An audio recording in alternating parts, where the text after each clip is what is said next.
The essence of political science philosophy.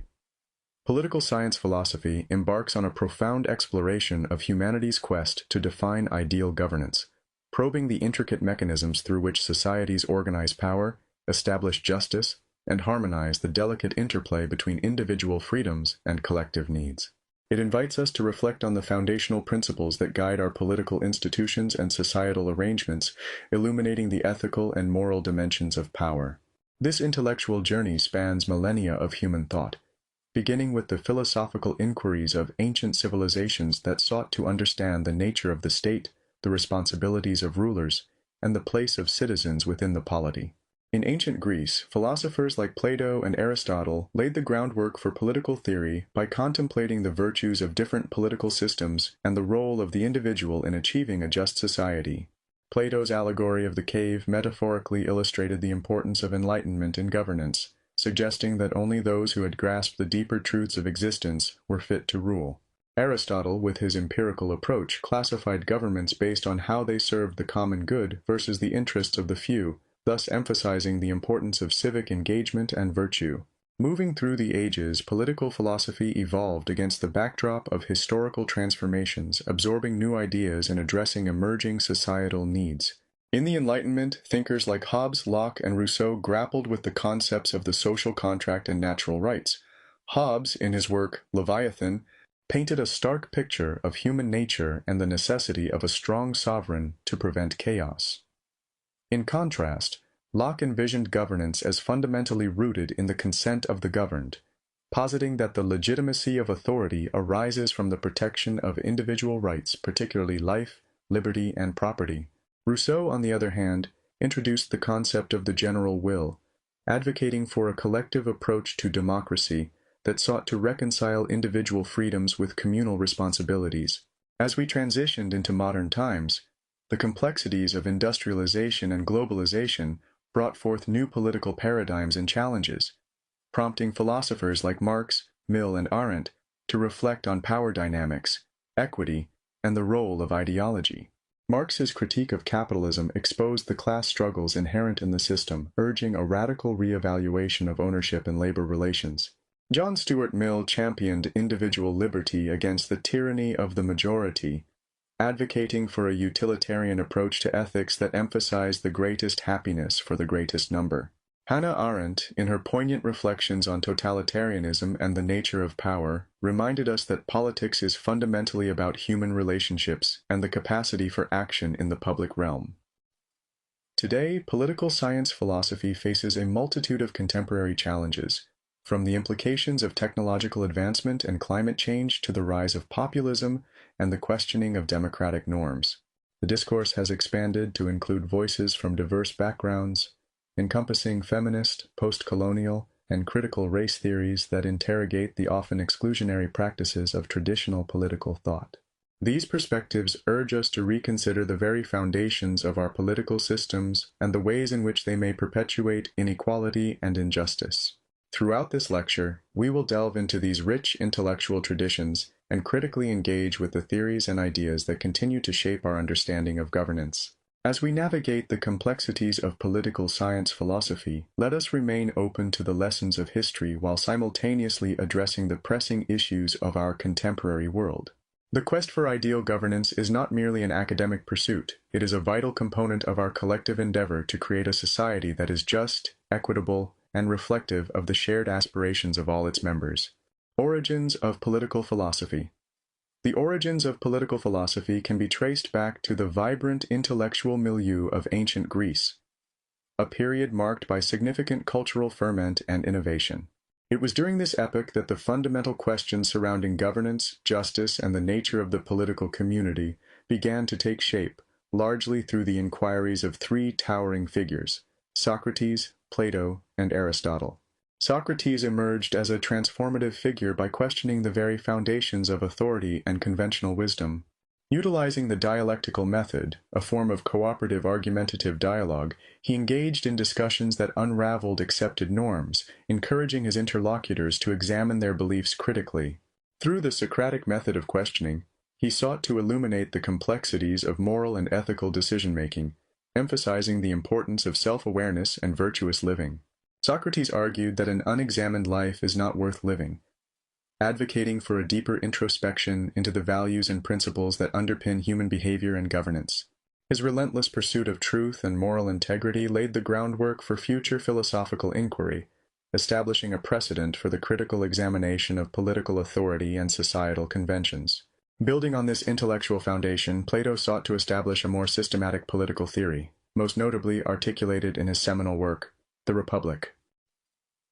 Through the allegory of the cave, Plato presents a vision of reality that distinguishes the world of appearances from the world of forms, suggesting that the philosopher-king, armed with knowledge of the true form of justice, is best suited to lead.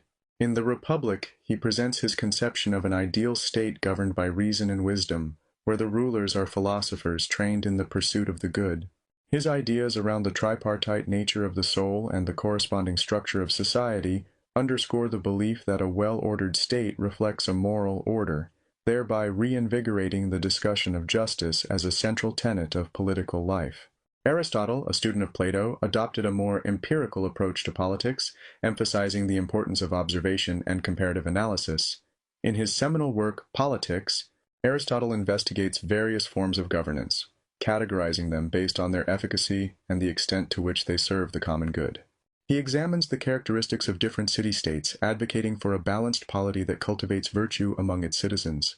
Aristotle's methodical analysis of political systems, the monarchy, aristocracy, and polity as positive forms and their corresponding corruptions, namely tyranny, oligarchy, and democracy, provided a robust framework for understanding political dynamics. By rooting his inquiries in the practical realities of governance and human behavior, Aristotle paved the way for the empirical study of politics, emphasizing the significance of context, culture, and the role of citizenship in the functioning of the state. In this fertile ground of ancient Greece, city-states became laboratories for governance experiments, each navigating the complexities of power and community in unique ways. Philosophers seized upon this environment to scrutinize the nature of justice, virtue, and ideal citizenship, contributing to a rich tapestry of thought that would influence generations of political theorists and practitioners. The legacy of these early thinkers remains deeply embedded in the discipline of political philosophy, as their questions and insights continue to resonate in contemporary debates about human rights, governance, and the nature of justice itself. In tracing these origins, we come to appreciate how the foundational concepts articulated by Socrates, Plato, and Aristotle not only shaped political theory, but also framed the enduring dialogue surrounding the ethical dimensions of political life. As we move forward in our exploration, we will see how these initial inquiries laid the groundwork for the evolution of political thought through the centuries. Plato's Republic, the ideal state. In his monumental work, The Republic, Plato articulates a vision of an ideal state, a utopia governed by the principles of reason, justice, and the collective good. Central to this vision is the concept of the philosopher-king, an individual who embodies wisdom and possesses a deep understanding of the form of the good. Plato posits that the wisest citizens should rule, as they are uniquely equipped to discern what is just and to govern in a manner that promotes the well-being of the entire community. In his view, true knowledge and philosophical insight are essential for effective leadership, as only those who have transcended the realm of shadows and grasped the eternal truths can make decisions that reflect the ethical and moral imperatives necessary for a just society. The theme of justice unfolds throughout the dialogue, where Plato asserts that justice is achieved when each class within the society performs its natural function. He divides the populace into three distinct classes: the rulers, philosopher-kings, the auxiliaries, warriors, and the producers, farmers, artisans, and merchants. Each class plays a vital role, reflecting the tripartite structure of the soul, reason, spirit, and appetite, as Aristotle later characterized it. For Plato, justice in the state mirrors justice in the individual. A harmonious order arises when reason governs spirit and appetite, thereby leading to a balanced and virtuous life. This alignment of personal and societal justice underscores Plato's argument that societal well-being depends on the moral development of its citizens, particularly through education and philosophical inquiry. The ideal state, as envisioned by Plato, is one of perfect social harmony where each individual contributes to the common good according to their inherent abilities and talents. This notion of a class system based on natural aptitude stands in stark contrast to democratic ideals that prioritize equality and individual autonomy. Plato critiques democracy, viewing it as a form of governance susceptible to the whims of the ignorant majority, whose lack of philosophical insight may lead to decisions that undermine the ethical foundations of society. He argues that in a democracy, the pursuit of personal desires often eclipses the communal interest, resulting in a disordered society that fosters conflict rather than harmony. Plato's vision encourages a departure from conventional notions of political participation, advocating instead for a philosophical ruling class. He believes that the philosopher-king, having cultivated the virtues of wisdom, courage, moderation, and justice, is best suited to steer the state toward the ideal. The philosopher-king's access to higher truths enables them to navigate the complexities of governance with a view toward long-term societal health, rather than short-term gains or popular approval. While Plato's Republic has been celebrated for its groundbreaking ideas about governance and the nature of justice, it also raises critical questions about the feasibility of such a system. The notion of philosopher-kings has provoked ongoing debates regarding elitism, the role of individual rights, and the potential dangers of authoritarianism. Throughout history, thinkers have wrestled with the implications of Plato's vision, questioning whether such a rigid class structure and reliance on a ruling elite could truly yield the ideal society he envisioned. Ultimately, Plato's Republic invites us to engage with enduring questions about justice, governance, and the nature of the good life. As we reflect on his arguments, we are prompted to consider the virtues and limitations of our own political systems. The quest for a just society compels us to acknowledge the complexities of human nature and the challenges inherent in aligning individual ambitions with the collective well-being, a tension that continues to resonate in modern political discourse. The exploration of these themes, rooted in Plato's foundational work, remains essential as we seek to understand and navigate the intricacies of governance in our contemporary world. Aristotle's political theory. Aristotle's political theory, articulated primarily in his seminal work Politics, offers a comprehensive framework for understanding the various forms of government and their relationships to the common good.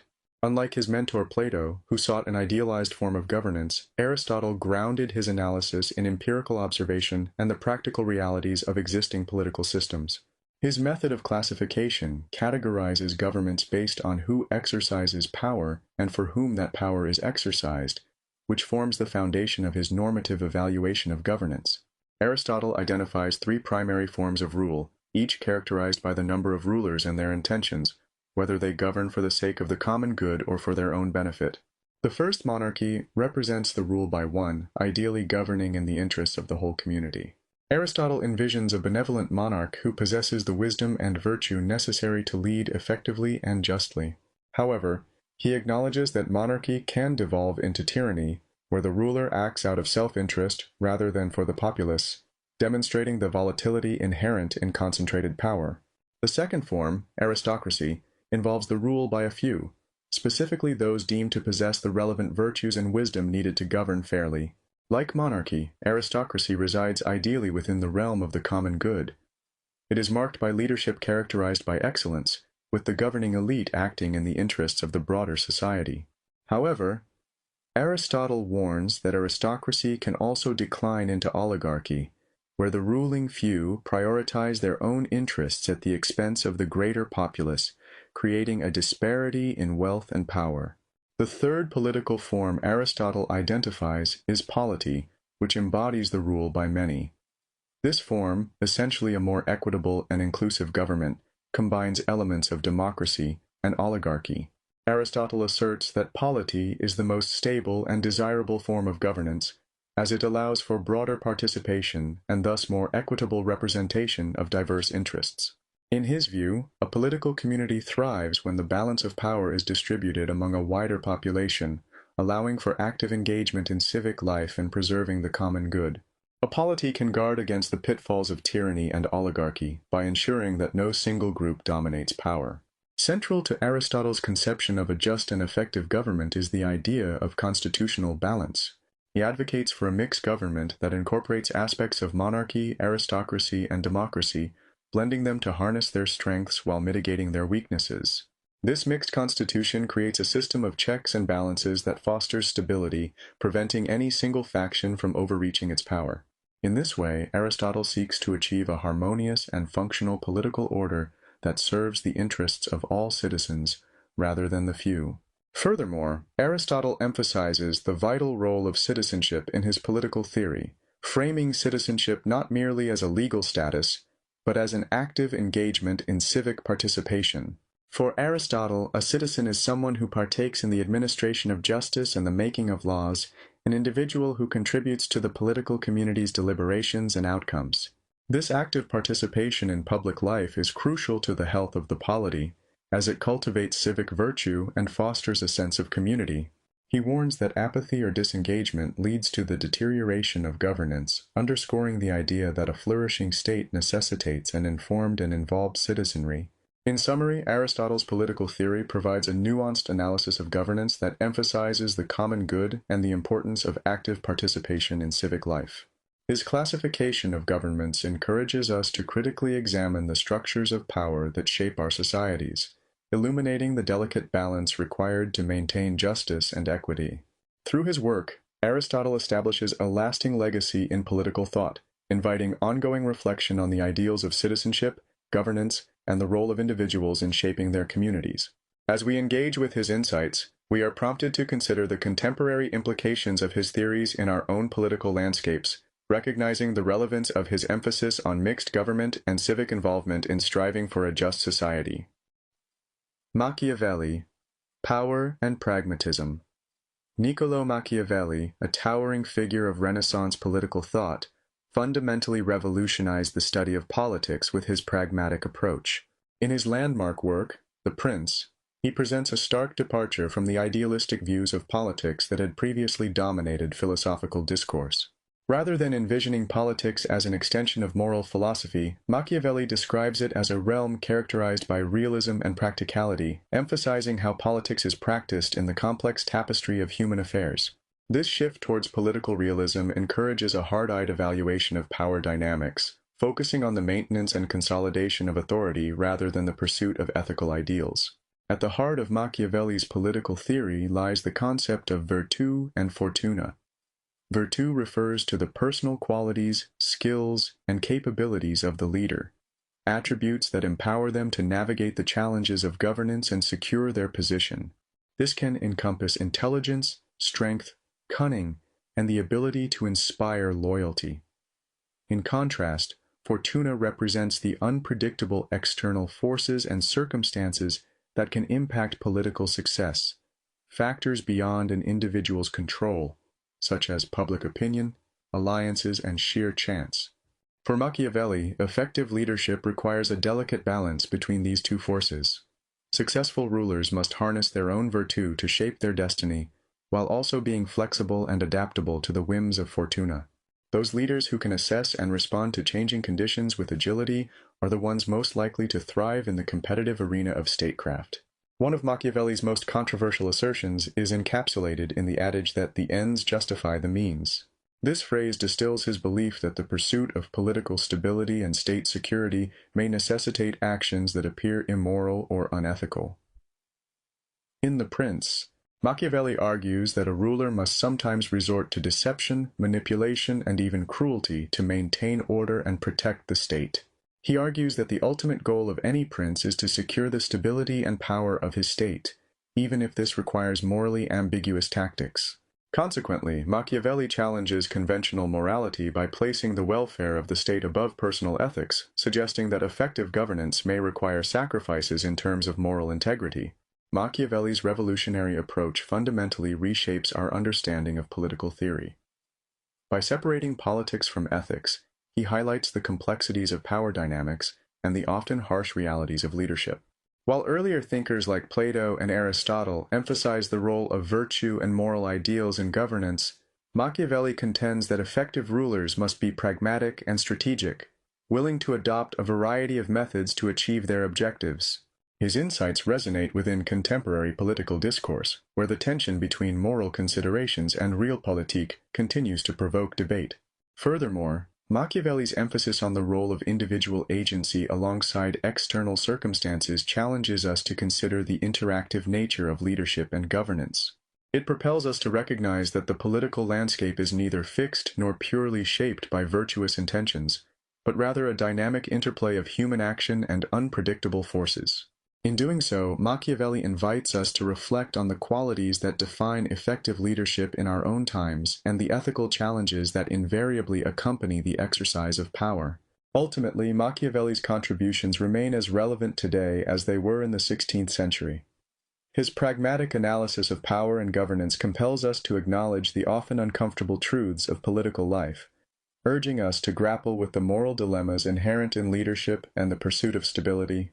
By confronting these realities head-on, we engage with the complexities of statecraft and the nature of human behavior, an exploration that continues to be vital for understanding our political institutions and practices in the modern world.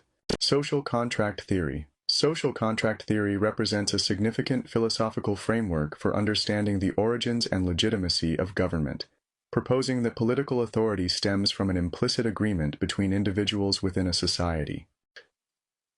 This theory emerged during a period of profound political upheaval and intellectual exploration in the 17th and 18th centuries, when thinkers grappled with the nature of human existence, the formation of social order, and the principles underlying legitimate authority. Among the foremost contributors to social contract theory is Thomas Hobbes, whose insights laid the groundwork for later theorists, and profoundly influenced the evolution of political philosophy.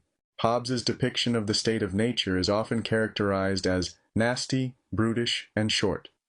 In his seminal work, Leviathan, he portrays a world without formal governance where individuals act solely according to their own self-interests. In this chaotic and violent setting, life is fraught with insecurity as human beings, driven by innate desires and competitive instincts, confront each other in a struggle for survival. Without established rules or the authority of government, Hobbes argues that humanity would descend into a state of perpetual conflict, marked by fear and mistrust. This bleak vision of human existence underscores the necessity of a governing authority to ensure peace and security. To escape this precarious condition, Hobbes posits that individuals enter into a social contract, surrendering certain freedoms and natural rights in exchange for protection and order. By collectively agreeing to give up some degree of autonomy, citizens empower a sovereign authority, be it a monarch or a collective body, that exists to maintain peace and enforce laws. This contract is not merely about governance.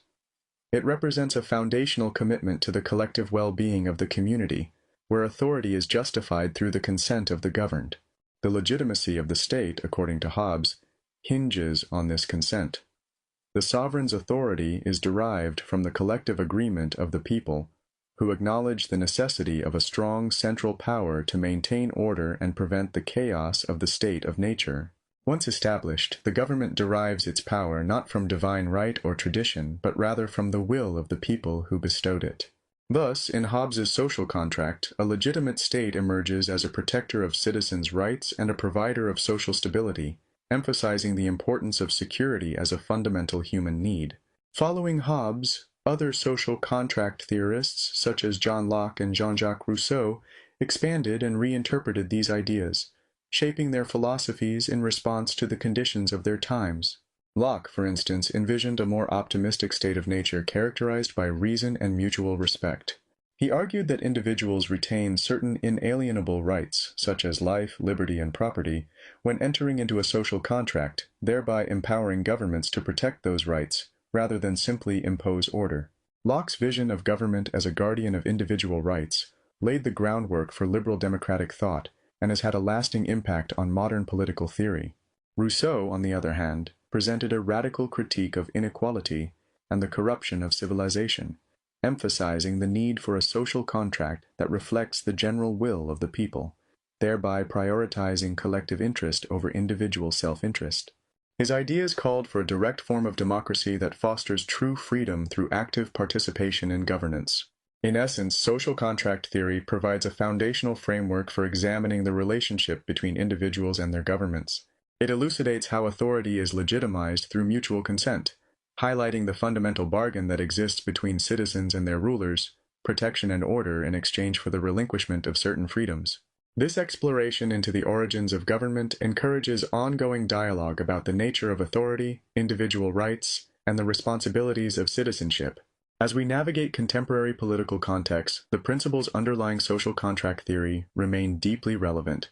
We are continually faced with questions regarding the extent of governmental power, the protection of individual liberties, and the collective responsibilities of citizens.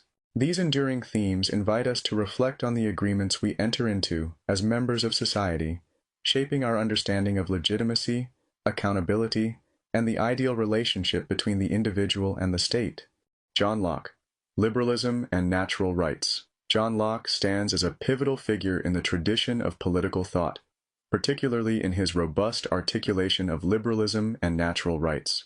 His ideas significantly influenced the development of modern democratic theory and the frameworks of governance that emerged in the wake of his writings.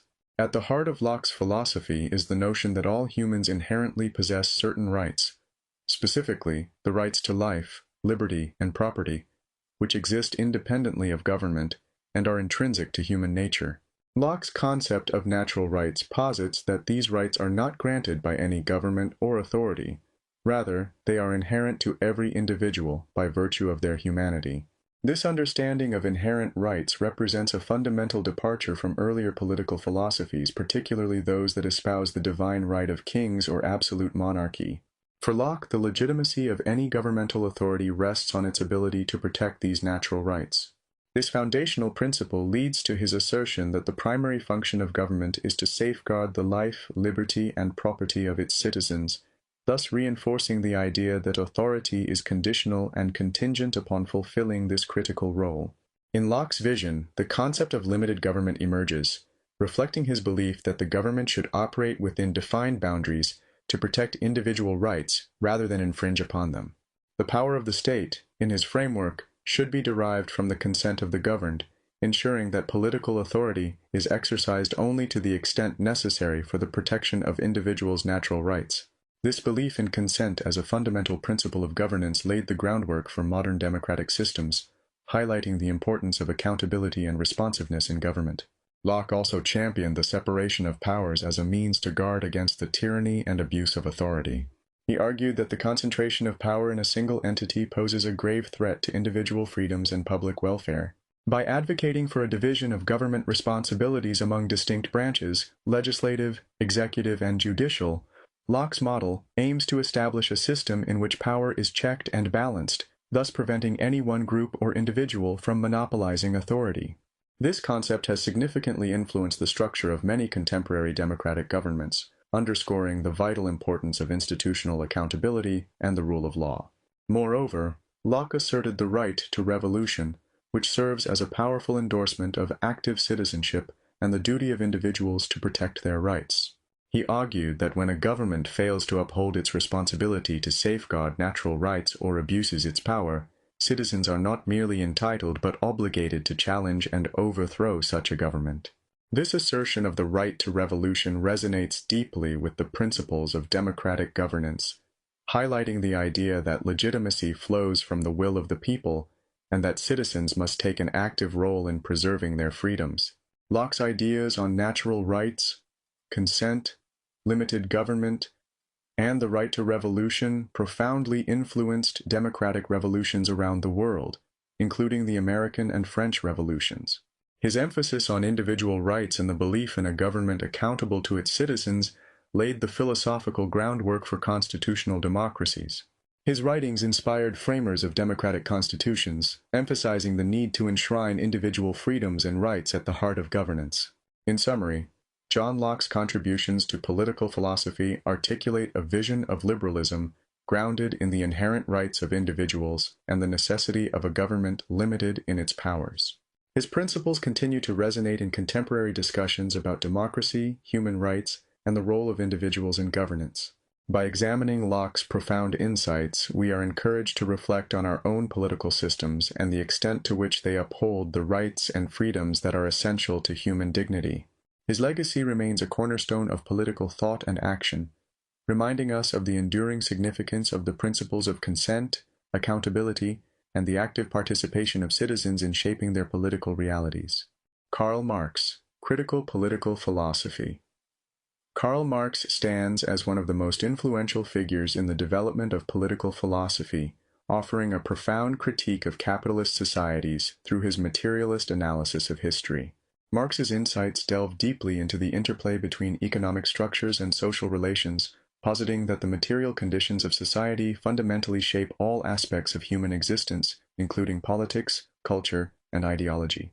This emphasis on the role of material conditions represents a significant departure from the idealistic frameworks of earlier political theorists, positioning economic factors as the underpinning of societal development and historical change. At the core of Marx's analysis lies the concept of class struggle, which he identifies as the driving force behind historical development and social change. He delineates society into two primary classes: the bourgeoisie, or capitalist class, who own the means of production, and the proletariat, the working class, who sell their labor for wages. Marx argues that this inherent conflict between these classes arises from their fundamentally opposing interests. While the bourgeoisie seeks to maximize profits, the proletariat strives for better wages and working conditions. The tension between these classes is not merely an economic phenomenon, but a social and political one as well, as it fuels the dynamics that shape governance and societal organization. Marx's perspective leads to his vision of revolution as an essential pathway for achieving social transformation. He advocates for a revolutionary movement in which the proletariat, recognizing their collective disenfranchisement, rises against the bourgeoisie to seize control of the means of production. This revolutionary act is not merely a matter of political upheaval, it signifies a profound reorganization of society that seeks to dismantle the capitalist mode of production, which, in Marx's view, is inherently exploitative. By taking control of the means of production, workers would not only liberate themselves from exploitation, but also lay the groundwork for a new societal structure based on equality and communal ownership. Marx's ultimate vision culminates in the establishment of communism, a classless society characterized by the common ownership of resources and the means of production. In this envisioned society, the distinctions that arise from class hierarchy would dissolve, allowing individuals to contribute to the community according to their abilities and receive according to their needs. Marx believed that this transition towards communism would necessitate a period of socialism, during which the working class would hold political power, gradually dismantling capitalist structures and fostering a sense of shared ownership and responsibility. Marx's framework fundamentally transformed political thought, as he provided a critical lens through which to analyze historical and contemporary social phenomena. His materialist conception of history, often referred to as historical materialism, positions economic relations not just as the context of social life, but as the primary determinant of political organization and ideology. Marx insisted that political systems are ultimately expressions of economic power dynamics, revealing how class interests shape laws, governance, and cultural narratives. His critical analysis invited scholars, activists, and political theorists to reassess the nature of power, identity, and change within societies. Moreover, Marx's critique of ideology, where he argued that ruling classes perpetuate beliefs that serve their interests, challenged the prevailing notions of objectivity in political and social discourse. He urged individuals to recognize how dominant ideologies mask the realities of exploitation and inequality, suggesting that genuine understanding and awareness are prerequisites for revolutionary consciousness among the working class. In conclusion, Karl Marx's contribution to political philosophy offers a comprehensive and radical analysis of the relationship between economic structures and social relations.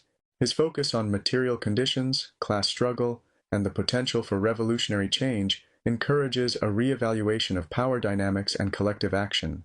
As we reflect on Marx's insights, we are prompted to consider not only the historical implications of his theories, but also their relevance in contemporary discussions about capitalism, inequality, and the possibilities for social transformation. His legacy challenges us to engage critically with the structures that shape our world and to envision pathways toward a more equitable and just society. Feminist political philosophy. Feminist political philosophy represents a transformative approach to understanding power, governance, and social justice by critically examining how gender shapes political systems and influences the dynamics of citizenship and authority. This branch of political thought emerged as a response to traditional political theories that often reflect a masculine bias, failing to adequately account for the experiences, needs, and contributions of women and other marginalized groups. By re-evaluating established theories and engaging with diverse perspectives, feminist political philosophy seeks to elucidate the intricate ways in which personal experiences intersect with broader political structures. At the heart of feminist political thought is the assertion that the personal is political. This phrase encapsulates the idea that private sphere power dynamics, such as those found in familial, domestic, and intimate relationships, are not separate from political systems but rather reflect and reinforce them. For instance, inequities in household labor, domestic violence, and reproductive rights illustrate how personal experiences can be deeply political. Feminists argue that power relations within the home set the stage for wider societal inequalities, revealing how personal choices and institutional frameworks are inextricably linked. By highlighting these connections, feminist theorists advocate for a comprehensive understanding of power that encompasses both the private and public spheres. A central tenet of feminist political philosophy is the concept of intersectionality, which recognizes that individuals do not experience identities in isolation, but rather navigate multiple, overlapping social categories such as race, class, gender, and sexuality. Coined by Kimberlé Crenshaw, intersectionality emphasizes that the experiences of oppression are shaped by these intersecting identities, leading to complex and unique vulnerabilities that must be acknowledged in political discourse. For instance, the struggles faced by a working-class woman of color can differ significantly from those encountered by a middle-class white woman, and these differences must be understood to address the nuances of systemic inequality effectively. Intersectionality calls for an inclusive approach that considers how various forms of oppression interact, shaping individuals' experiences and political realities. Another key contribution of feminist political philosophy is the emphasis on care ethics, which centers relationships and caring labor as fundamental to political theory. Traditional political theories have often prioritized individualism, autonomy, and self-interest, relegating caregiving and relational responsibilities to the margins. Feminist theorists argue that care, encompassing nurturing relationships, community building, and collective responsibility, should be recognized as integral to political theory and practice.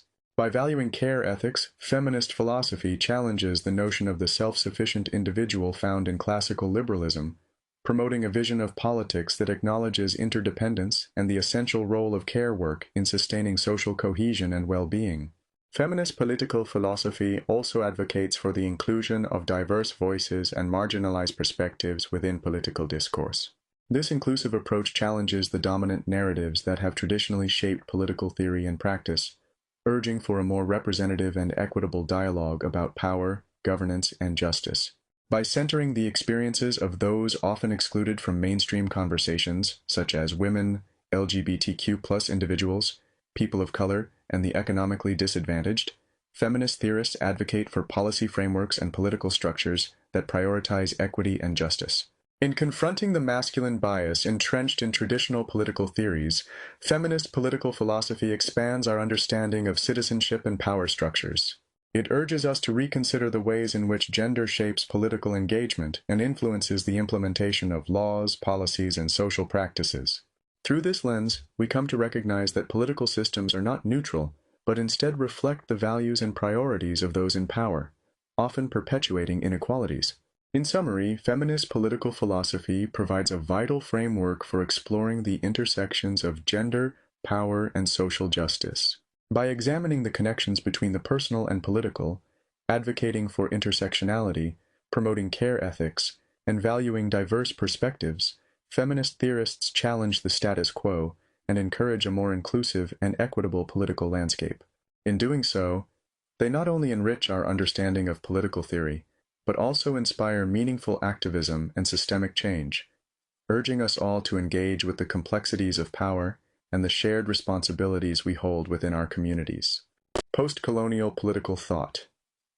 Post-colonial political thought emerges as a vital framework for understanding the enduring impacts of colonialism on contemporary political dynamics and social relations. It critically examines the legacies of colonialism and imperialism, interrogating how these historical processes continue to shape power structures, identities, and governance in the modern world. Central to post-colonial theory is the critique of Eurocentrism, which challenges the notion that Western political assumptions and models are universal. Thinkers such as Edward Said and Gayatri Spivak play instrumental roles in this critique, questioning the binary distinction often made between the civilized West and the backward non-West.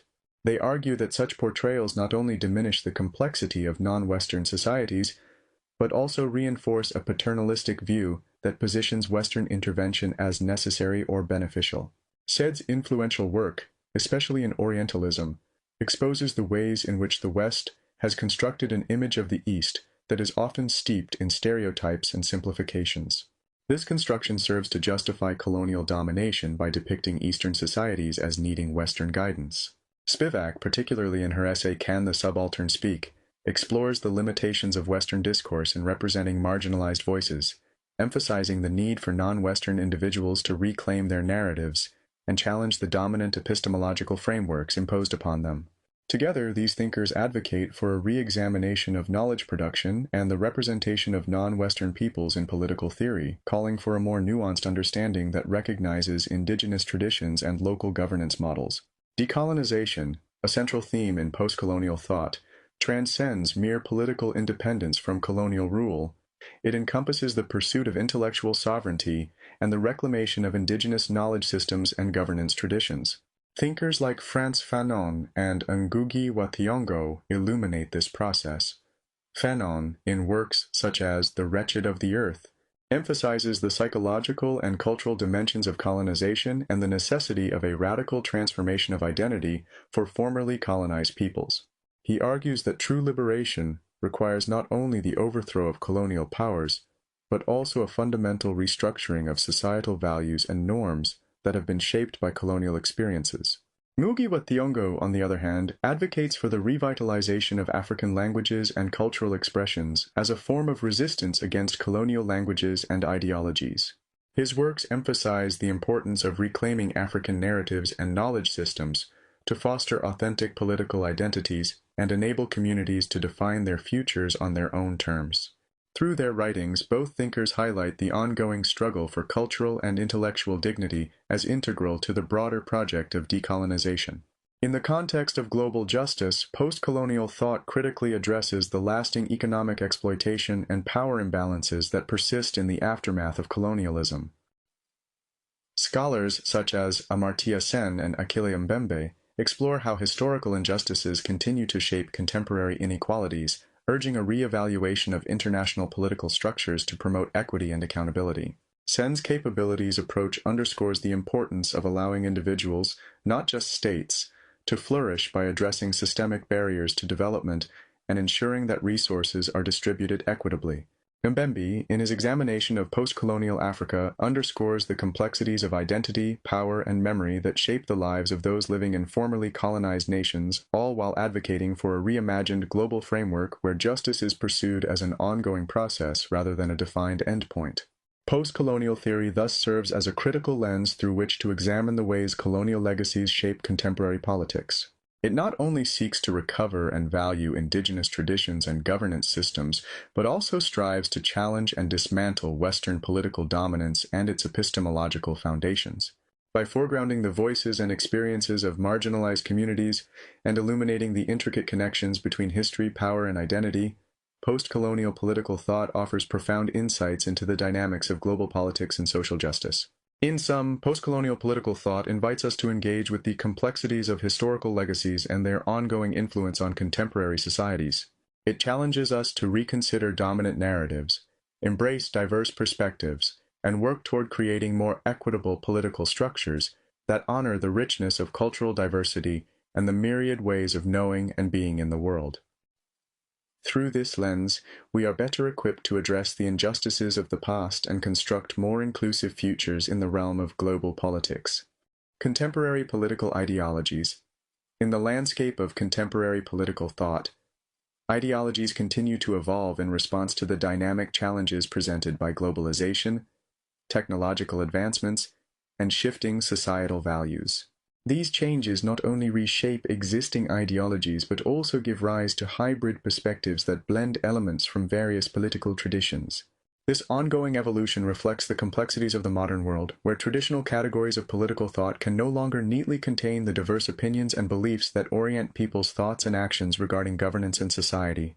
Liberalism remains one of the most influential political ideologies in contemporary discourse, emphasizing individual liberty, free markets, and limited government intervention. This ideology holds that personal freedoms are paramount and that a capitalist economy with minimal state interference fosters innovation and prosperity. Rooted in Enlightenment principles, liberalism advocates for the protection of civil liberties, democratic governance, and the promotion of human rights. However, as the challenges of economic inequality and social justice become increasingly pronounced, liberalism faces critiques and calls for its adaptation to better address systemic disparities while retaining its core commitments to individual rights and freedoms. In contrast, conservatism emphasizes the importance of traditional values, social stability, and a cautious approach to change. Conservatives often argue that societal cohesion stems from respecting historical institutions, cultural norms, and inherited practices. This ideology prioritizes gradual reform over radical transformation, asserting that stability is achieved through a reverence for the past. In contemporary contexts, conservative thought grapples with debates around identity politics, national sovereignty, and the role of religion in public life, reflecting the tensions inherent in maintaining cohesion while adapting to modernity's demands. Socialism, with its focus on economic equality, collective ownership, and social welfare, asserts that capitalism inherently leads to inequities that must be addressed through systemic change. Contemporary socialist movements emphasize the need for robust social safety nets, access to healthcare and education, alongside an evaluation of the means of production's ownership. With growing concerns over wealth disparities exacerbated by globalization and technological change, socialism evolves to incorporate new ideas about sustainability and social justice, presenting alternatives to the capitalist framework that many believe is failing large segments of the population. Environmentalism has emerged as a distinct political ideology, morphing from a movement focused primarily on conservation to a robust political force advocating for ecological sustainability and the need to protect the planet for future generations. This ideology challenges the notion of unlimited growth inherent in capitalist systems, positing that the pursuit of profit should not come at the expense of ecological health. Environmentalism brings forth discussions on climate justice, the importance of biodiversity, and sustainable development, engaging with global challenges that require coordinated efforts across national lines. A more recent development in political thought is techno-libertarianism, which emphasizes digital freedom, minimal regulation, and technological solutions to societal issues. Proponents of techno-libertarianism advocate for the uncensored flow of information and innovation, often championing decentralized technologies like blockchain as vehicles for social and political change. This ideology reflects a belief in the transformative power of technology to liberate individuals from traditional forms of regulation, while also raising questions about privacy, surveillance, and the ethics of technological advancements. As the political landscape generates increasingly complex social realities, hybrid ideologies have begun to take shape. Combining elements from liberalism, conservatism, socialism, and other philosophies, these perspectives seek to address contemporary issues in a manner that acknowledges the interconnectedness of various ideological tenets. For instance, some movements advocate for a green socialism that emphasizes environmental protection alongside social welfare, highlighting the importance of a sustainable economy that recognizes the rights of both people and the planet.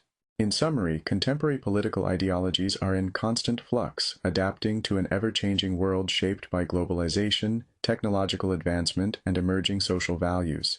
This evolution prompts critical reflections on traditional political categories, encouraging the exploration of new, hybrid perspectives that seek to reconcile diverse viewpoints while addressing the pressing challenges of our time.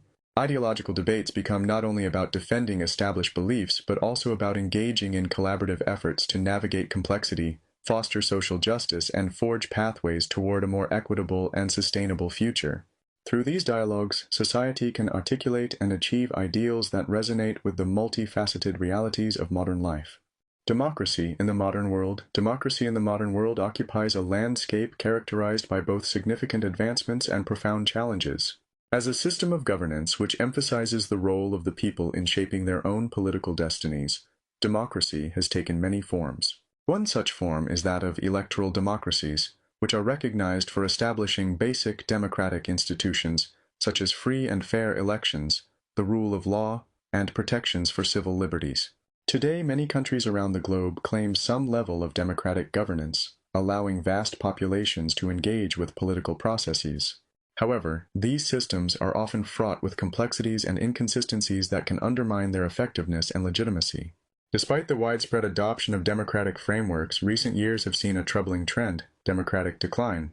This regression has manifested in various ways, including the erosion of democratic norms, the rise of authoritarian practices, and the restriction of political freedoms. Global reports indicate that a significant number of countries have experienced declines in their democratic institutions and civil liberties, leading to widespread concerns about the stability and future of democracy worldwide. This decline is often fueled by factors such as increasing populism, political polarization, and the spread of disinformation, which collectively challenge the foundational principles of a healthy democratic society. Populism, in particular, has surged across various regions, characterized by leaders who appeal directly to the populace while often disregarding established democratic procedures and norms. The populist narrative frequently positions the people against perceived elites, fostering division and sometimes inciting hostility against political opponents. This polarization creates an environment where constructive discourse becomes increasingly difficult, leading communities to fracture along ideological lines. As citizens align with sharply defined political identities, mutual trust erodes, making consensus building and collaborative governance more challenging. Compounding these issues is the pervasive spread of disinformation, particularly through social media platforms and other digital channels. The rapid dissemination of misleading information can undermine informed public discourse and distort electoral processes. In this environment, determining what constitutes credible information becomes more difficult, hampering citizen engagement and decision-making. As misinformation proliferates, it poses a serious threat not only to electoral integrity, but also to the overall health of democratic institutions.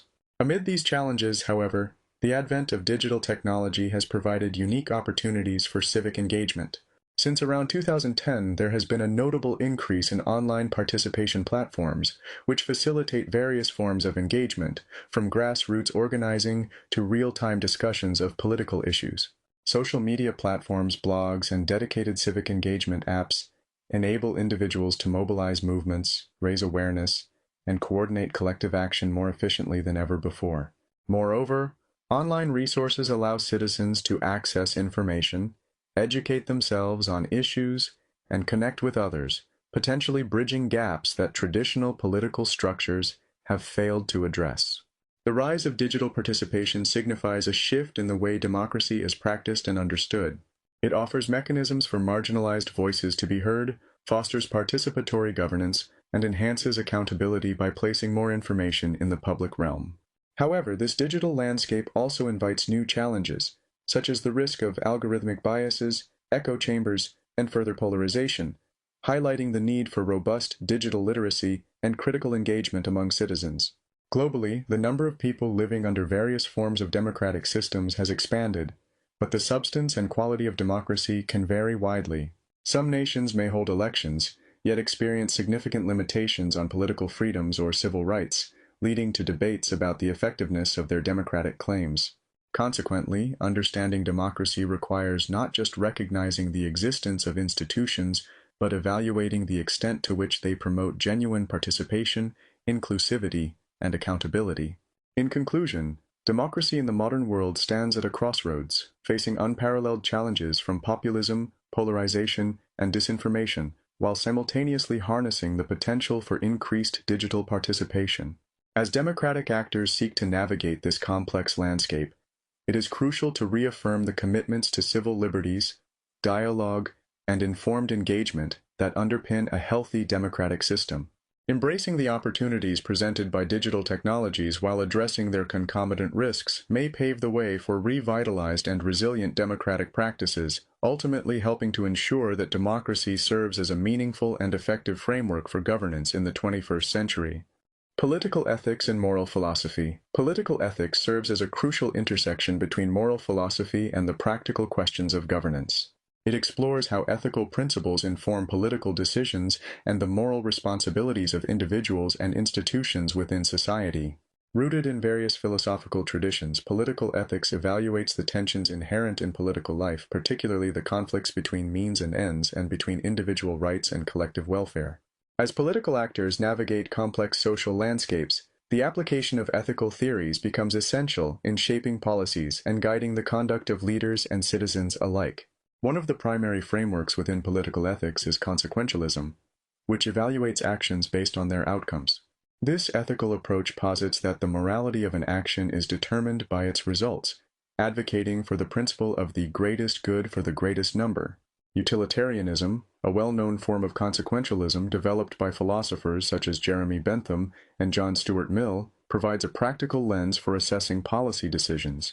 According to this perspective, policymakers should aim to maximize overall welfare, making decisions that lead to the highest level of happiness and minimal suffering for the largest segment of the population. While this approach offers a concrete method for evaluating the impact of policies, it also raises ethical dilemmas, such as the potential for justifying harm to minorities if it leads to greater benefits for the majority. In contrast, deontology introduces a different perspective focused on the inherent rightness of actions rather than their consequences. Grounded in the philosophies of Immanuel Kant, deontological ethics emphasizes universal principles and duties that guide moral behavior. This rights-based approach asserts that individuals have intrinsic rights that must be respected, regardless of the outcomes those actions may produce. In political contexts, deontological ethics calls attention to the importance of upholding justice, equality, and individual rights, even when these principles may conflict with utilitarian considerations. This ethical framework serves as a potent reminder that the ends do not always justify the means, and that moral imperatives must inform governance and political action. Another significant tradition in political ethics is virtue ethics, which emphasizes the importance of character development and the cultivation of civic virtues. Rooted in the teachings of Aristotle and later thinkers, virtue ethics encourages individuals to develop traits such as wisdom, courage, temperance, and justice as foundational to ethical conduct. In the realm of politics, virtue ethics promotes the idea that a well-ordered society relies on citizens and leaders who prioritize the common good and engage in public life with integrity and moral purpose. This community-centered approach encourages governance that fosters civic engagement and collective action toward shared values, suggesting that political systems should not only focus on mechanisms of power, but also on the character of the individuals who inhabit them. The examination of political ethics reveals the complexities inherent in governance, particularly the tensions that arise between competing ethical frameworks. Policymakers often grapple with the challenge of reconciling the pursuit of the common good with the protection of individual rights, leading to difficult decisions that may involve trade-offs between different values. For instance, measures aimed at enhancing public safety may encroach on personal freedoms, prompting debates about the ethical implications of such policies. Moreover, political ethics prompts critical reflections on accountability, transparency, and the moral obligations of leaders. Ethical governance requires a commitment to integrity, the wise use of power, and responsive decision-making that prioritizes the best interests of the community. Political actors are called to engage not only with the practical implications of their actions, but also with the ethical ideals that underpin their governance philosophies. In conclusion, political ethics and moral philosophy are integral to understanding the complexities of political life and governance. By applying various ethical theories, consequentialism, deontology, and virtue ethics, to the dilemmas faced in the political sphere, we gain insight into the intricate dance between means and ends, and between individual rights and collective welfare. These ethical frameworks serve not only as guidelines for political behavior, but also as a foundation for fostering a just and equitable society. Ultimately, the ongoing discourse on political ethics challenges us to aspire toward governance that embodies moral integrity, equity, and the genuine representation of the diverse interests and values within our communities. Power dynamics and political theory. Understanding power is fundamental to the study of political philosophy, as it shapes not only the structures of governance but also the dynamics of social relations, cultural interactions, and institutional frameworks. Power is often viewed through multifaceted lenses, revealing how it operates within various contexts and influences human behavior. Modern theorists have expanded the discourse around power to encompass a range of types and mechanisms, each providing insight into different aspects of political life. One of the key conceptualizations of power is coercive power. understood as the use of force or the threat of force. Max Weber's contributions to political theory highlight the role of coercion in maintaining authority and social order. Weber famously identified the state as the entity that possesses a legitimate monopoly on the use of physical force within a given territory. This understanding recognizes that coercive power can be a tool for enforcing compliance, maintaining order, and preventing disorder, but it also raises ethical questions about the implications of such power. The reliance on coercion often invites scrutiny of moral legitimacy and the right of authority to use force. In contrast, institutional power focuses on the rules, norms, and procedures that govern social interactions and institutional practices. Michel Foucault's analysis emphasizes how power operates through discursive formations and the normalization of certain practices within societal institutions. Rather than being solely top-down, this form of power flows through social networks and is embedded within societal structures. Foucault argues that institutions such as schools, hospitals, and prisons exert power by shaping knowledge, defining norms, and controlling behavior. This diffusion of power highlights its pervasive nature and challenges traditional notions of authority, suggesting that power can be exercised in subtle and often invisible ways. Another significant dimension of power is ideological power, which encompasses the control of ideas, beliefs, and information. Antonio Gramsci's theory of cultural hegemony underscores how dominant groups maintain their power not only through coercion but also by shaping societal norms and values. Gramsci posits that ruling classes secure consent by promoting ideologies that appear natural and beneficial to the broader population. This form of power operates at the level of consciousness, influencing how individuals perceive their interests and align with prevailing ideologies. The control of ideas plays a crucial role in political theory, as it reveals how cultural narratives can legitimize or delegitimize political authority and influence collective behavior. Economic power pertains to the control of resources and capital, emphasizing how economic structures shape social relations and political dynamics. Karl Marx's analysis of capitalism highlights the ways in which economic power is intertwined with class relations, shaping the experiences and opportunities of individuals within society. For Marx, economic structures influence political power, with the bourgeoisie exploiting the proletariat to maintain their dominance. This perspective underscores the importance of understanding economic relationships in the context of political theory, as they significantly impact individual agency, class struggle, and the distribution of power in society. Beyond these more traditional forms of power, soft power represents a modern conception introduced by Joseph Nye, which emphasizes cultural influence and persuasion rather than coercion. Soft power operates through the attraction of culture, values, and ideas, allowing states to shape the preferences and behaviors of others without relying on military force or economic sanctions. This form of power is evident in diplomacy, international relations, and global cultural exchanges, where the ability to project a favorable image can enhance a nation's influence on the world stage. Soft power presents an important complement to hard power, suggesting that effective governance and political strategy require understanding and engaging with the subtleties of cultural and ideological dynamics.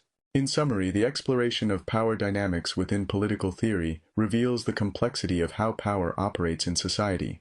From coercive and institutional power to ideological, economic, and soft power, modern theorists underscore that power is not merely a tool wielded by governments, but a pervasive element embedded in social relations and cultural frameworks.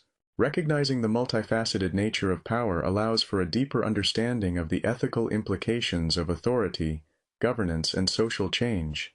Through this lens, political philosophy can grapple with contemporary challenges and aspirations, fostering a more nuanced discourse on the nature of power and its role in shaping our political realities. Globalization and political philosophy.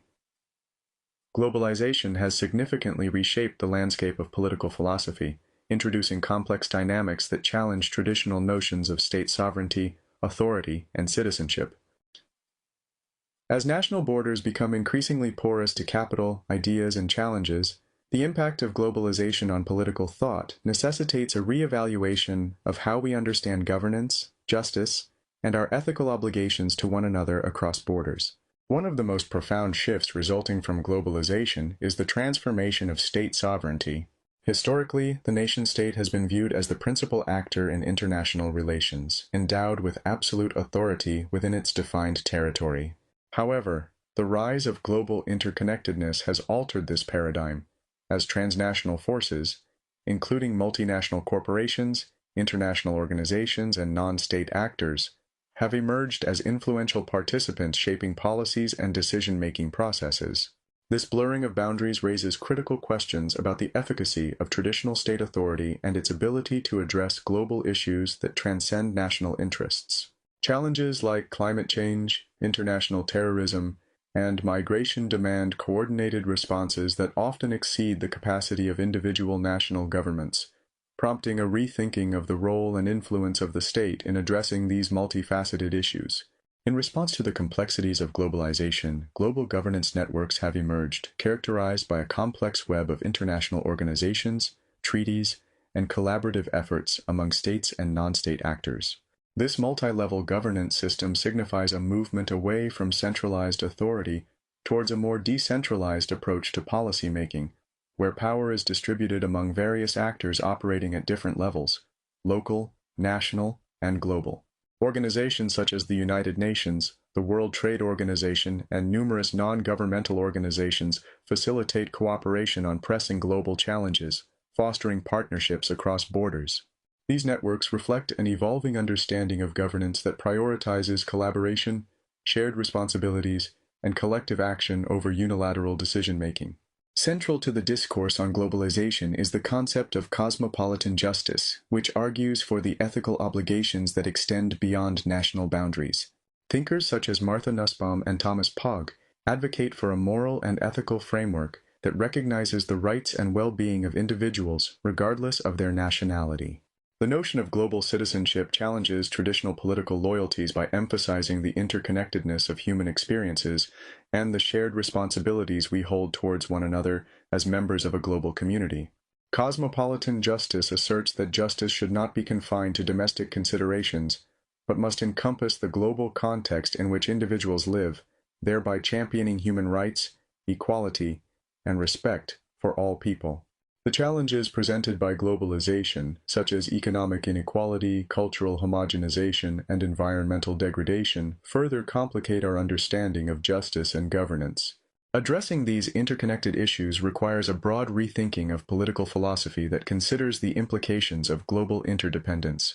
Scholars argue that genuine justice necessitates not only local solutions, but also a commitment to global frameworks that prioritize equity and sustainability. This approach encourages a critical engagement with both the opportunities and risks that globalization presents. In conclusion, the relationship between globalization and political philosophy is marked by significant transformations that challenge conventional notions of state sovereignty and political authority. As national borders become increasingly permeable to global forces, the emergence of complex governance networks illustrates a shift towards multi-level approaches that value cooperation and collective action. Meanwhile, the principles of cosmopolitan justice urge us to expand our ethical obligations beyond our national identities, fostering a more inclusive understanding of global citizenship and shared responsibility.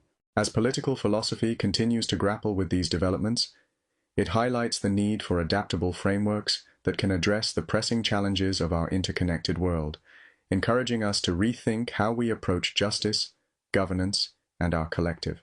Environmental political philosophy. Environmental political philosophy represents a critical and evolving field of inquiry that seeks to integrate ecological considerations into the fabric of political thought. As the urgency of environmental crises, such as climate change, biodiversity loss, and resource depletion, becomes increasingly apparent, philosophical engagements with the environment prompt re-examinations of our ethical obligations toward nature, future generations, and each other. This branch of philosophy highlights the interconnectedness of social, political, and ecological systems, urging a more holistic approach to governance and ethical responsibility. Ecological citizenship is a key concept within environmental political philosophy that emphasizes our responsibilities toward non-human nature and future generations. It suggests that citizenship extends beyond human communities to encompass a broader ethical community that includes animals, plants, ecosystems, and the planet itself. Ecological citizens recognize their role in contributing to the health and sustainability of the environment, advocating for behaviors and policies that promote ecological integrity. This concept challenges us to rethink the notion of citizenship by incorporating ecological values into our understanding of rights and duties, emphasizing that individuals have a moral obligation to protect and preserve the natural world for both present and future inhabitants. Environmental justice further enriches the dialogue within environmental political philosophy by addressing the fair distribution of environmental benefits and burdens across different communities. This movement highlights the disproportionate impact of environmental degradation on marginalized and vulnerable populations, who often bear the brunt of pollution, resource depletion, and ecological harm while contributing the least to these issues. Environmental justice advocates argue for equitable access to clean air, water, green spaces, and other environmental resources, emphasizing that the fight for social justice cannot be separated from the fight for environmental health. This intersectional approach compels policymakers to consider how environmental policies affect various communities unequally and to implement inclusive practices that are sensitive to these disparities.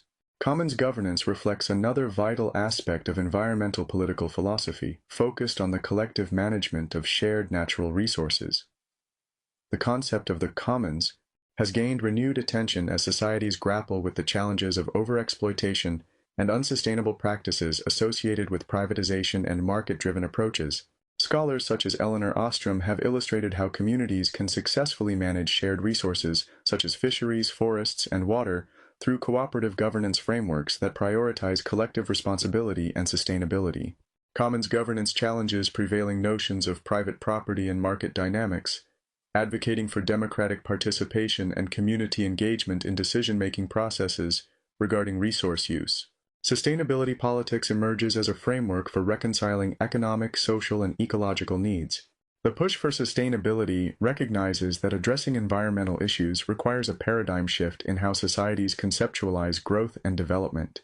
Rather than prioritizing continuous economic expansion at the expense of the environment, sustainability politics calls for integrated approaches that consider the long-term health of ecosystems while ensuring social equity and economic viability.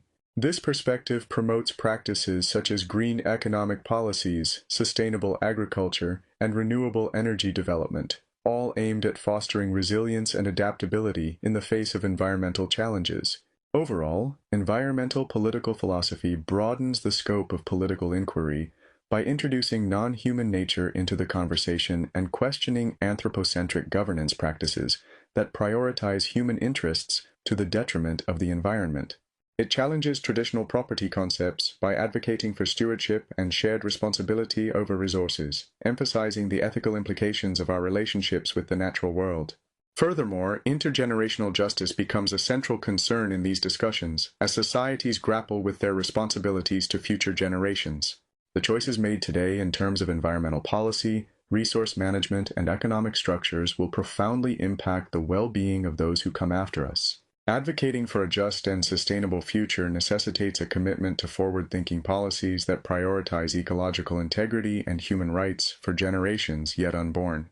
In conclusion, environmental political philosophy offers crucial insights into the ethical and political dimensions of our relationship with the natural world. It encourages a re-evaluation of the concepts of citizenship, justice, and governance in light of ecological realities, advocating for practices that recognize the shared responsibilities we hold toward both the environment and future generations. As we confront the pressing environmental challenges of our time, engaging with these philosophical frameworks will be essential in shaping policies and fostering a more sustainable and equitable world.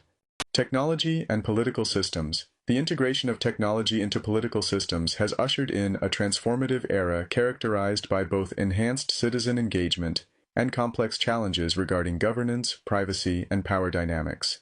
As digital tools continue to evolve, they reshape fundamental concepts such as democracy, participation, security, and accountability. This dual-edged nature of technology necessitates critical examination and careful consideration of its implications for contemporary political life. Digital democracy embodies the potential of technology to revolutionize citizen participation in governance. Online platforms have emerged as tools for fostering greater public input on policies, enabling citizens to voice their opinions, engage in discussions, and organize collective actions. Features like e-voting systems, digital town halls, and crowdsourced legislation exemplify how technology can facilitate direct and participatory democracy. However, the digital divide, The gap between those who have access to digital technologies and those who do not creates new political inequalities, undermining the notion of equal participation. Citizens lacking access to the internet or digital literacy may find themselves marginalized, raising concerns about the inclusivity of digital democratic initiatives. While technology can enhance participatory governance, it also poses significant challenges through the development of a surveillance state. Governments are equipped with unprecedented monitoring capabilities that can infringe upon individual privacy and civil liberties. The tension between security and privacy becomes increasingly pronounced as digital control mechanisms expand state power. Tools such as facial recognition, predictive policing, and social credit systems illustrate how technology can be utilized for surveillance and social control, reflecting a shift toward more authoritarian practices in some contexts. The use of these technologies raises ethical questions about the degree to which governments can monitor their citizens and the potential for abuse of such power. Moreover, current debates in political philosophy increasingly address the concept of algorithmic governance, where artificial intelligence in AI and automated systems play a role in policy implementation and decision-making. As data sets are leveraged to drive data-driven policymaking, questions arise regarding the transparency and accountability of algorithmic systems. If policy choices are determined by algorithms, the underlying biases of those algorithms may shape outcomes in ways that perpetuate existing inequities or discriminate against certain populations. Issues of algorithmic bias, the risk of reflecting and amplifying pre-existing social injustices, underscore the critical need for vigilant oversight and ethical considerations in the deployment of technology and governance. The emergence of automated decision systems represents both an opportunity and a challenge. These systems can streamline processes and improve efficiency in government operations, but they may also lead to a disconnect between policymakers and the citizens affected by these decisions. As decision-making becomes increasingly automated, the risk of eroding democratic accountability grows. Individuals may find it difficult to challenge or appeal decisions made by opaque algorithms. Maintaining human oversight and accountability in the face of technological advancements becomes imperative to ensure that democratic norms are upheld. The influence of technology extends beyond participation and governance. It reshapes fundamental political concepts such as privacy and freedom. The shift to digital interactions raises vital questions about the extent of surveillance individuals are willing to tolerate and the implications of data collection on personal liberties. As citizens navigate the balance between security measures and privacy rights, the conversations surrounding civil liberties become even more pressing in an age of pervasive digital monitoring.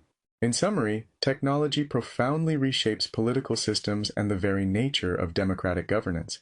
While it offers tools for increased citizen participation and engagement, it also introduces new forms of control and challenges regarding privacy and accountability. Digital tools empower citizens but also raise critical ethical and practical concerns that necessitate ongoing investigation and debate. As technology continues to evolve, it is essential for political theorists, policymakers, and citizens alike to engage critically with these developments, striving to harness technological advancements for the promotion of democratic values while safeguarding against potential abuses of power and inequities. By navigating the complexities of this digital landscape, societies can work toward a future that embraces the possibilities of technology while remaining committed to the ideals of justice, political philosophy, and accountability in governance. The political philosophy of human rights encompasses a rich and complex discourse surrounding the nature, justification, and implementation of rights that are often deemed universal and inherent to all individuals.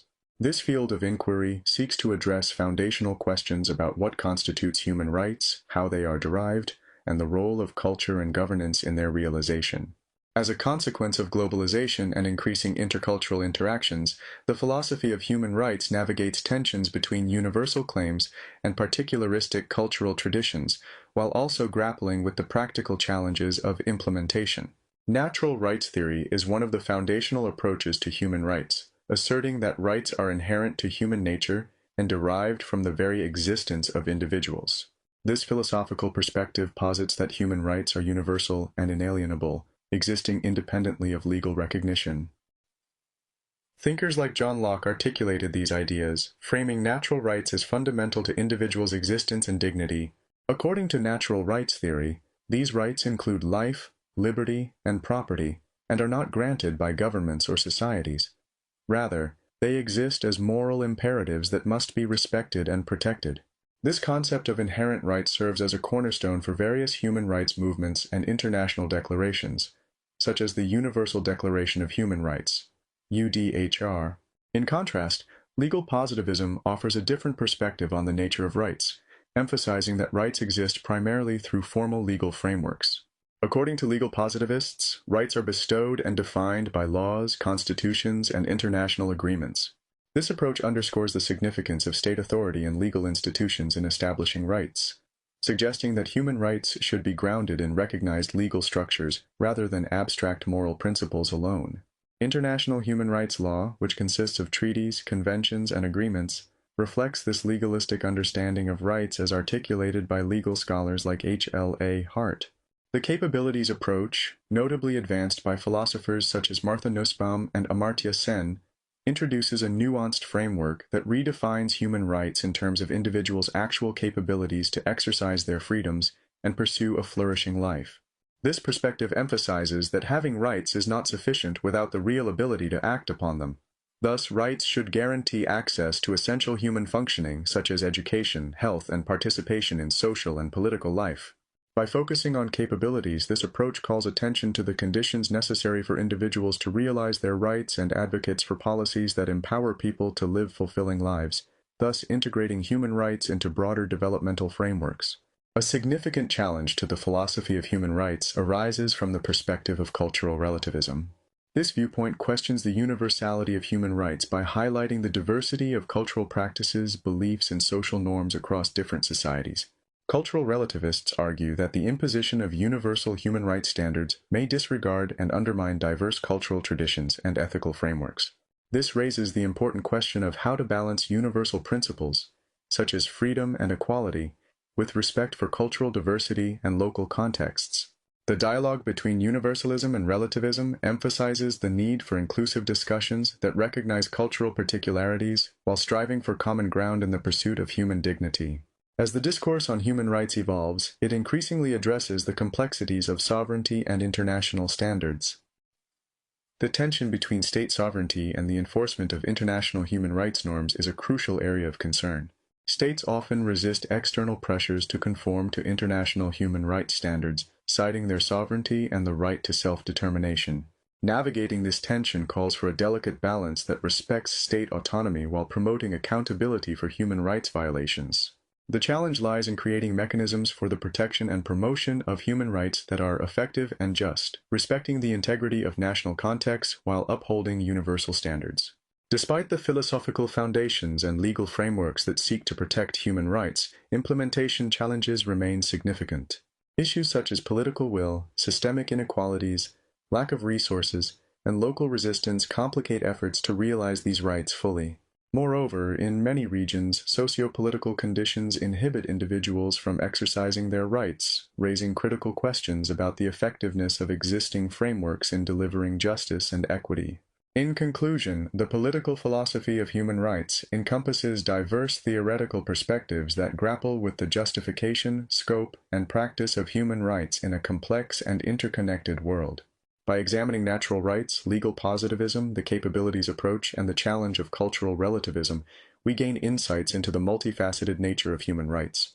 As we navigate contemporary issues surrounding sovereignty and implementation, the discourse on human rights continues to evolve, striving to find solutions that honor both universal principles and cultural diversity, while fostering a more just and equitable global society. Future of political philosophy. The landscape of political philosophy is undergoing a paradigm shift as it confronts unprecedented challenges posed by technological transformation, the climate crisis, and significant demographic shifts. In light of these global issues, political philosophy must evolve to develop new theoretical frameworks that can adequately address the complexities and interconnections of contemporary society. Technological transformation. The rapid advancement of technology, especially in areas such as artificial intelligence, digital communication, and data analytics, has profound implications for governance, civil liberties, and societal interactions. Political philosophy must critically examine the ethical ramifications of increased surveillance, algorithmic decision-making, and the manipulation of information that accompany technological progress. New frameworks will be necessary to address questions of privacy, security, digital identity, and political representation in an increasingly digitized world. Philosophers may need to grapple with the roles of tech companies and platforms in shaping public discourse and influencing political outcomes, advocating for a re-evaluation of power dynamics in the context of digital citizenship and governance. Climate crisis. The urgency of the climate crisis poses a fundamental challenge to existing political philosophies.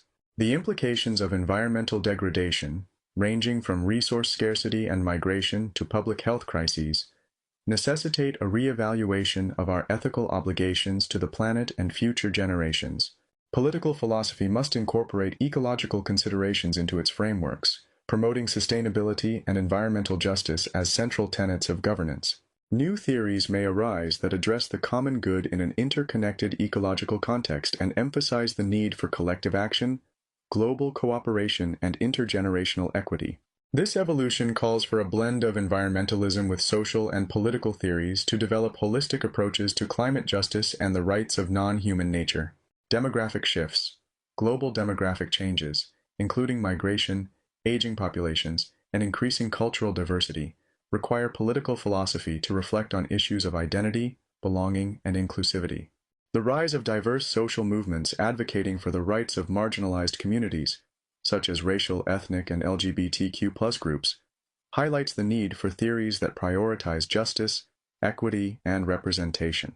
Political philosophy must engage with questions about nationalism and cosmopolitanism, exploring how to balance the needs and rights of different cultural and social groups within political systems. This evolution necessitates a focus on intersectionality, recognizing the interconnectedness of various forms of identity and oppression while promoting frameworks that enable participatory governance and social solidarity. Global governance. As issues like climate change, pandemics, and economic inequalities transcend national borders, political philosophy must increasingly address the challenges of global governance. Multipartite frameworks will be necessary to navigate the balance between state sovereignty and the need for international cooperation. Concepts of global justice will gain prominence as philosophers explore how to address systemic inequalities on a global scale and advocate for equitable resource distribution. This shift may prompt new discussions about the legitimacy of international institutions, accountability mechanisms, and the role of civil society in shaping global policies. Adaptation of ethical frameworks. Lastly, the challenges of the future will require adapting existing ethical frameworks to meet contemporary realities. This might involve reconceptualizing human rights, citizenship, and governance structures to incorporate more nuanced understandings of justice that reflect the complexities of global interconnectedness. Ethical considerations around technology, environmental responsibility, and cultural pluralism will necessitate new moral paradigms that respond to the needs of a rapidly changing world. In conclusion, the future of political philosophy occupies a critical juncture where traditional frameworks must be scrutinized and reimagined in light of unprecedented challenges.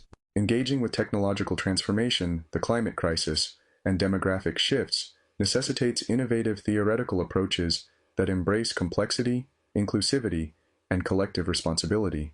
As political philosophers work to address these pressing global issues, their insights will be essential in guiding societies toward just, equitable, and sustainable futures, ensuring that philosophical inquiry remains relevant and impactful in an ever-evolving world. The interplay of ethics, governance, and social justice will shape the discourse of political philosophy in the coming decades, fostering the development of new ideas that align with the realities of contemporary life. Conclusion: the continuing relevance of political philosophy. Political philosophy stands as a vital discipline that continues to offer significant insights and tools for understanding and navigating the complexities of the modern world. In an era marked by rapid changes and unprecedented challenges, ranging from technological disruption and climate crises to social inequalities and global conflicts, political philosophy provides the critical frameworks necessary for analyzing power dynamics, assessing governance structures, and motivating informed civic engagement. Critical thinking. At its core, philosophy encourages critical thinking, equipping individuals with the analytical tools required to interrogate the structures of power and governance that shape their lives. By fostering a mindset that questions dominant narratives, challenges assumptions, and evaluates political claims, philosophy empowers citizens to hold their leaders accountable and engage actively in democratic processes. This analytical rigor is essential for maintaining a healthy public discourse and ensuring that diverse perspectives are considered in policy decisions. Ethical framework. Political philosophy also serves as a repository of ethical frameworks that help individuals and societies navigate difficult moral questions.